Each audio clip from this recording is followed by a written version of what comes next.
বর আর জামাইবাবু গিয়েছিল বাজার। আমি খেতে ভালোবাসি, না খেলে হয়। চলে এসছে এগরোল আমাদের জন্য স্পেশাল। ও কাটতে বসেছে এখন। সোনা এটা ছোট হয়ে গেল। জামাইবাবু এবার দিদিভাইকে দিয়ে, দিদিভাইকে একটা আর জামাইবাবুকে। উনি হচ্ছেন আমাদের বড় জামাইবাবু, বড় ননদের হাজব্যান্ড। আর এটা হচ্ছে আমার হাজব্যান্ড মিস্টার চক্রবর্তী বাবু। তুমি অর্ধেক আর পুপুন অর্ধেক নিয়ে নিও তাহলে। হ্যাঁ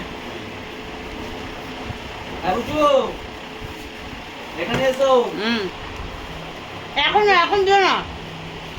আমি খাবি না। फिर भी तुम खा नहीं पाओगे। बड़ा बड़ा है, डबल है। खाओ खाओ। बात काट के देखो, काट के देखो। ठीक है मिर्ची, अरे काट के देख। इसमें रेट दिया है इसलिए ये नहीं किया बाबा। ये तो रबर बस- बैंड है, इसमें तीखा नहीं है।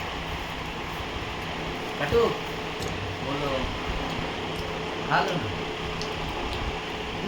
জবরদস্তি করে নিও যেটুকু খাবে। खा ले इसको। তুমি খেয়ে নাও, কাজ করে তো। আমি বলছি তো, নাও না, ও কিছু করো, খেতে পারবে না লাস্টে। ওজন বাড়ে বাড়ুক, যা হয় হোক, আমি প্রচুর খাবো। আবার গিয়ে ওজন ঝরিয়ে ফেলবো।